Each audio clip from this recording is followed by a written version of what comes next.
That was all the website showed, a simple 2-digit number seemingly void of any meaning. I tried to click on it, but nothing happened.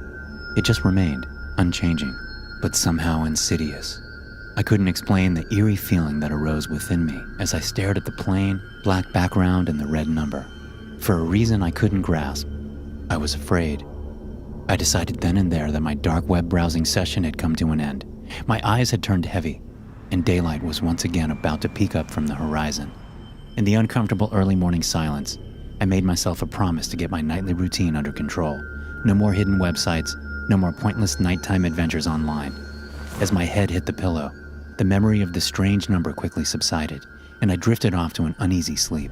Hey guys, I want to take a minute to give a big thanks to Raid Shadow Legends for sponsoring this video.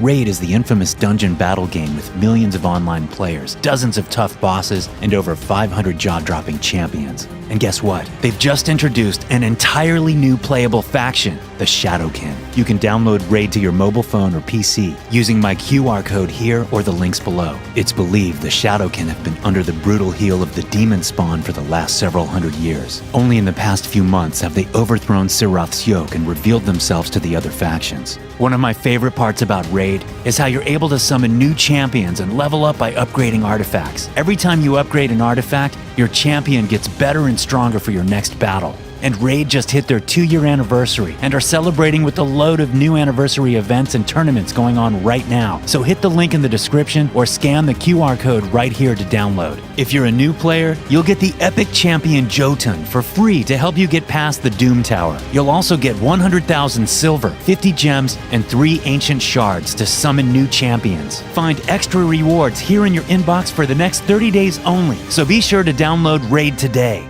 Now back to the story. Once I awoke, the sun already hung high up in the sky, but what truly disturbed my weary eyes was a light emitting from my phone.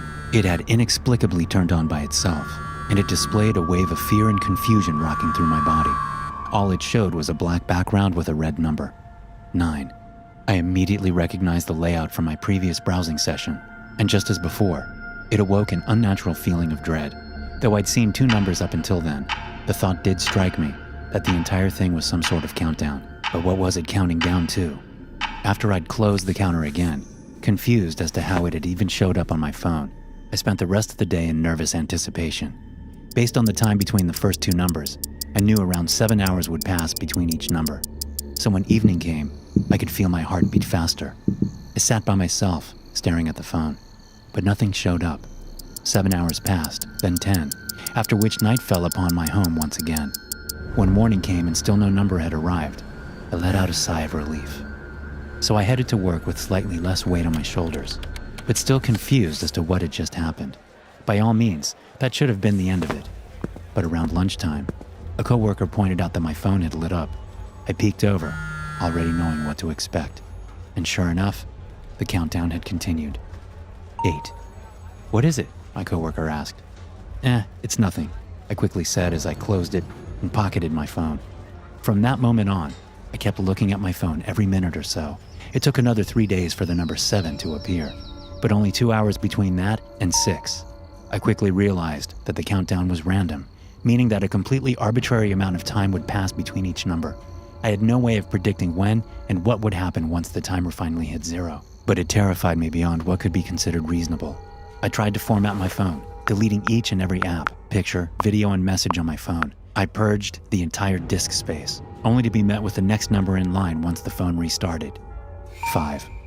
So I just turned it off, telling people they could reach me on my work computer via email. I played off casually, claiming I needed a break from social media, which was a popular enough reason to keep a distance from technology. I thought that was it. I felt like I'd defeated time itself. A stupid, childish thought. I was just sitting at work, trying to sort out an overabundance of paperwork I'd been putting off for too long, when an email notification snapped me back to attention. I clicked on it, not thinking twice about its possible content, which is when I saw the next number. 4. There was no escape. No matter how hard I tried, the numbers kept counting down, each increment at a random point in time, and I still hadn't the faintest clue what would happen when the timer finally hit 0. The next number would greet me as my alarm suddenly froze in time, displaying the impossible time, 3333, and the second number would be played on my car radio as a monotonous voice took over the song I was listening to. 2222. It kept repeating. No one believed me.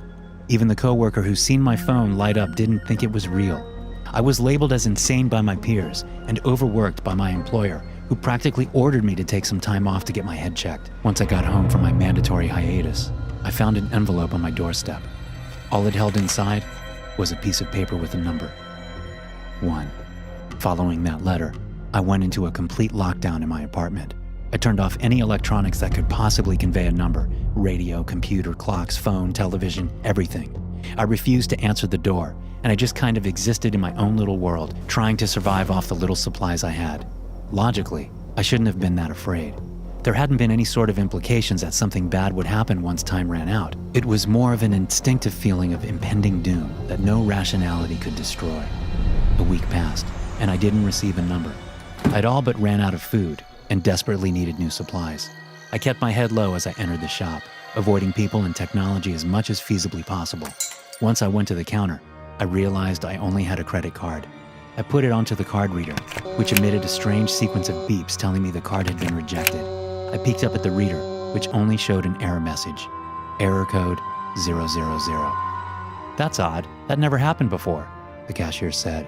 As I lay eyes upon the number, which clearly marked the end of the countdown, I left the groceries there and just walked through town, horrified and worried as to what was about to come. Hours passed, and nothing had happened. The countdown had hit 0, but I was fine. Once my nerves had calmed down ever so slightly, fear turned to curiosity. I headed home and turned on my phone for the first time in ages, needing to know what had changed in the world. Once it had booted up, I was assaulted by hundreds of messages and email I'd neglected during my blackout, but the most recent ones all came from my sister. "Nick, pick up your fucking phone," their first one read. "Seriously, I know you needed some time away from the media, but this is important. I'm coming over, you better be home. Where are you? Nick, please." After reading the messages, I called her. "Sarah?" I asked nervously as she picked up. "Nick, where the hell were you?" she asked back. "I was just out. I needed..." "What? What's going on?" "Dad's dead, Nick. He died right in front of me," she said as her voice cracked. She was crying. "What happened?" was all I could think to ask. "I don't know. Doesn't make any sense. One minute he was just fine, but then..." She trailed off. "Then what?" "It was like all his bones just broke. He couldn't even scream. He just collapsed to the ground and died. I don't understand. I don't," she said. I tried to comfort her the best I could, but while she was left confused, I knew at least partially what had happened. I never did tell her about the numbers, though. She wouldn't have believed it. After that phone call, I felt almost relieved.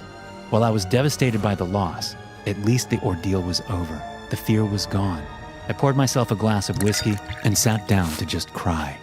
Then my phone lit up again, causing me to drop my glass onto the floor in shock, because on my phone, I read a single 2-digit number: 10.